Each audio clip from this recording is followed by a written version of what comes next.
రాష్ట్ర assembly budget సమావేశాలు ఇవాల్టి నుంచి ప్రారంభం కానున్నాయి. తొలి రోజైన నేడు ఉభయ సభలను ఉద్దేశించి గవర్నర్ అబ్దుల్ నజీర్ ప్రసంగించనున్నారు.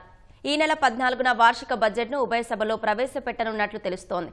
తిరుమల లడ్డూ కల్తీ, పరకామణి వ్యవహారంతో పాటు పెట్టుబడులు, సంస్కరణలు వంటి 23 ప్రాధాన్య అంశాలపై చర్చించేందుకు అధికార పక్షం సిద్ధమైంది. మార్చి 12 వరకు సమావేశాలు కొనసాగే అవకాశం ఉన్నట్లు సమాచారం. గవర్నర్ ప్రసంగం వరకు హాజరయ్యేందుకు 11 సభ్యులతో కూడిన వైసీపీ నిర్ణయించినట్లు తెలుస్తోంది.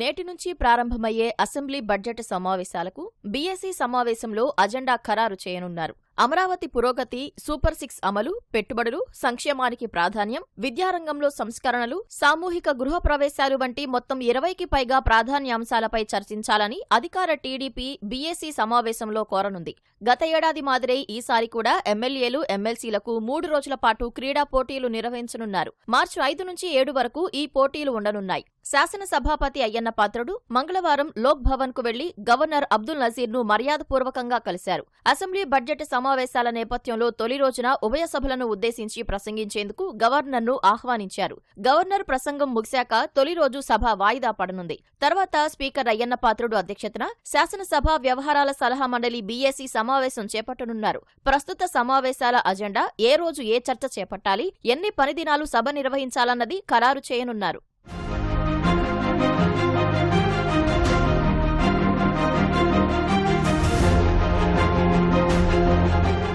అసెంబ్లీ సమావేశాల్లో రేపు, ఎల్లుండి గవర్నర్ ప్రసంగానికి ధన్యవాదాలు తెలిపే తీర్మానంపై చర్చ జరగనుంది. చివర్లో ముఖ్యమంత్రి చంద్రబాబు సమాధానం ఉంటుంది. 14వ తేదీన ప్రభుత్వం సభలో బడ్జెట్ను ప్రవేశపెట్టనుంది.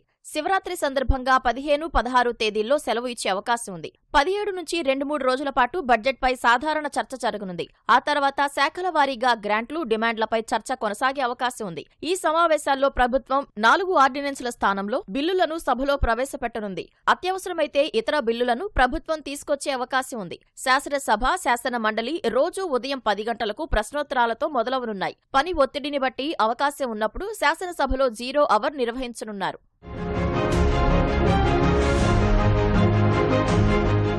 అసెంబ్లీ సమావేశాల దృష్ట్యా కట్టుదిట్టమైన ఏర్పాట్లు చేశారు. మంత్రులు, ఎమ్మెల్యేలు, ఎమ్మెల్సీలు, మీడియా, విజిటర్లు, పోలీసు సిబ్బందికి ప్రత్యేక పాసులు జారీ చేశారు. భద్రతా కారణాల రీత్యా సభ్యుల పీఏలు, వ్యక్తిగత సిబ్బందిని తీసుకురావద్దని సభాపతి కార్యాలయం స్పష్టం చేసింది. ఉదయం వెంకటపాలెంలోని ఎన్టీఆర్ విగ్రహం వద్ద నివాళులు అర్పించి ముఖ్యమంత్రి చంద్రబాబు, టీడీపీ ఎమ్మెల్యేలు, ఎమ్మెల్సీలు సభకు హాజరు కానున్నారు.